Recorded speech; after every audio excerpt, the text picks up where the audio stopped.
Hello po Pisces, welcome po sa inyong reading. So this is for Pisces, June 21st to June the 23rd, no? So para po sa mga bago, don't forget to click the subscribe button, smash the like button, and don't forget to also hit the notification bell para po ma-notify kayo every time na tayo ay nagre-release po, no, ng bagong video. So Pisces, kung gusto niyo po ng dalawang reading sa akin, meron po dun sa kabilang channel, that is Babaylan TV. Yan po ang ating unang channel catered for our international audience at nagla-live din po tayo doon. So welcome po kayo sumali, no, sa live sessions. So Pisces, I want you to know that this is a general reading. So you may resonate with the entire reading or you may resonate with some bits and pieces of the reading. Take what's only yours. Magsimula na tayo, Pisces. Ready na, no? Si person para ayusin muli ang inyong relasyon, no? I feel like meron ditong isang magandang balita na paparating, no? Para sa inyo. Either isa itong literal na balita na ihahatid or pwedeng maririnig niyo ito sa mismong tao, no? Para po doon sa mga may separations, whether it is physical separation or energetic. So physical separation, distant po yun, no? Or distance rather. So the person might be in a different barangay, different barrio, city, state, no, county, country, different continent, no. Ito po yung parang sinasabi natin na magkalayo, no, ng physical form.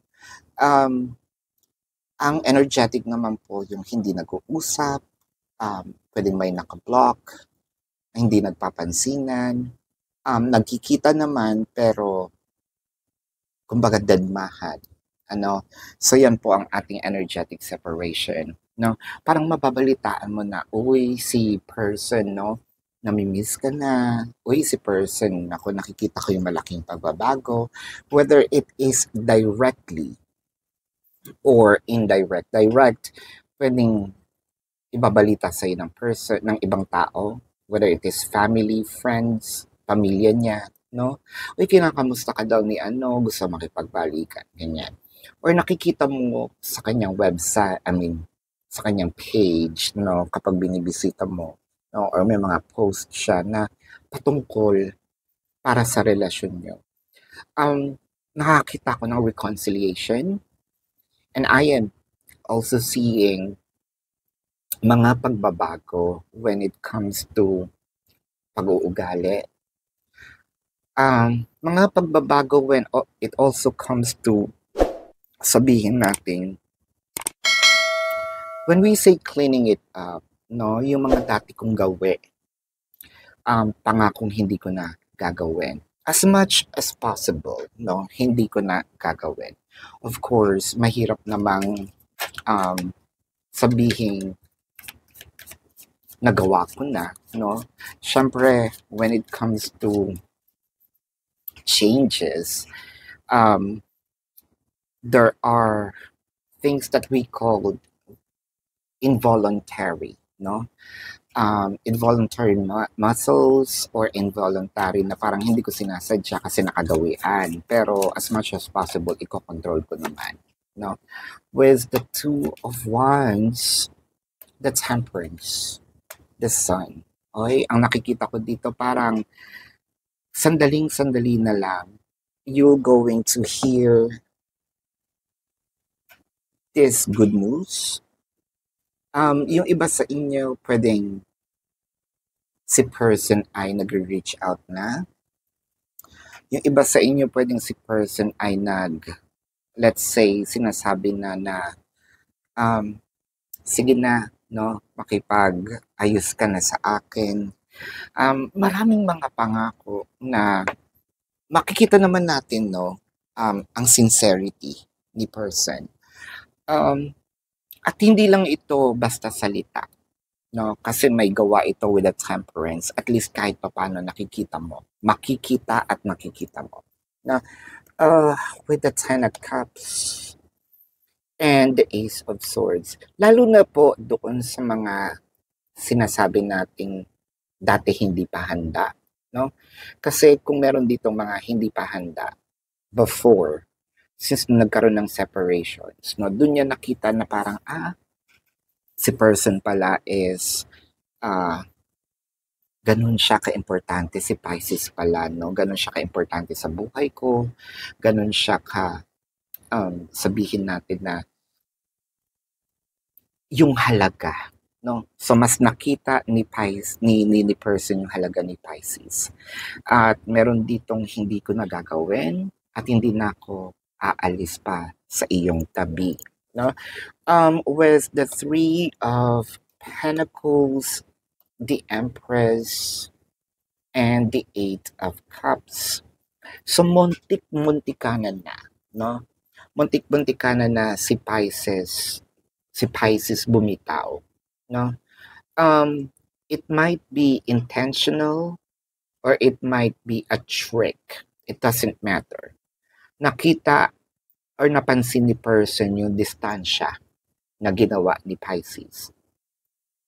Yung iba kasi dito, no, nakita ko is more of intention ko. Dahil meron akong gustong trick ba na gawin.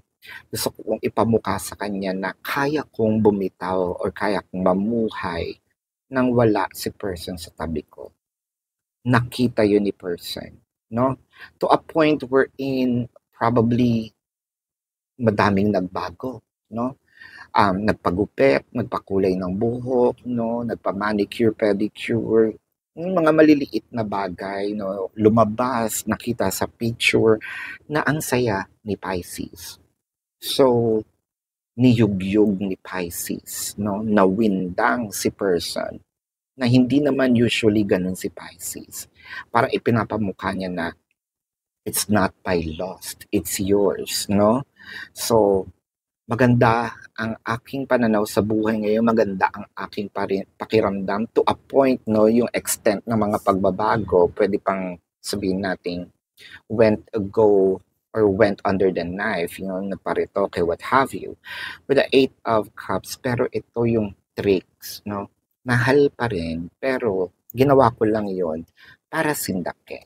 Ayan, so ito na si person, tumatakbo na may mga pangakong hindi ko nagagawin. I-work ko na yung connection. Ready na ako. To a point na ready na ako magpakasal at ready na akong magkapamilya. Or willing na ako, no? Nadagdagan ang anak, yung ganyan, no? Something that this connection will be placed into another level of commitment. So, congratulations, Pisces. Nagawa mong mabuti ang iyong plano at ikaw ay nagwagi. Pero niyugyug mo talaga, no? Nawindang si person sa mga pagbabago mo. So Pisces, this is your reading. So let's check the zodiac sign of your person. So this could be their sun sign or a placement in their chart. I'm seeing Taurus, Leo, Pisces. I'm also seeing Virgo. I'm also seeing Cancer, no? Scorpio, Aquarius. Yan. So this is your reading, Pisces. And again, para po sa mga bago, don't forget to click the subscribe button, smash the like button, comment below kung kayo po yung nakaka-resonate, and hit the notification bell. At kung gusto nyo pong sumali sa ating live sessions o i-check ang ibang reading nasa kabilang channel po, that is Babaylan TV. No? Yan po ang ating unang channel catered for our international audience. And pwede naman po kayong magtanong kung hindi nyo matsyempohan yung live sessions dito po sa comment section. Nandyan po ang yes or no. No? As long as the question is answerable by yes or no, nandun po yan. Pwede po kayong magtanong. Kung feeling nyo naman po is hindi kayo masasatisfy sa yes or no na sagot, no? Sa description box po, there is a link. So, Either you have to click the link or copy the link. You're gonna be routed to my website. Nandun po yung prices, how to, send a question. All the details are there. And even the modes of payment. We also have a promotion of 4 questions plus 1 that's already discounted. And if you also want to avail our private reading, nandun din po yan sa description box. So again, Pisces, love and light to you. Namaste. See you po sa susunod na reading. Goodbye. You want the best of my heart, you just got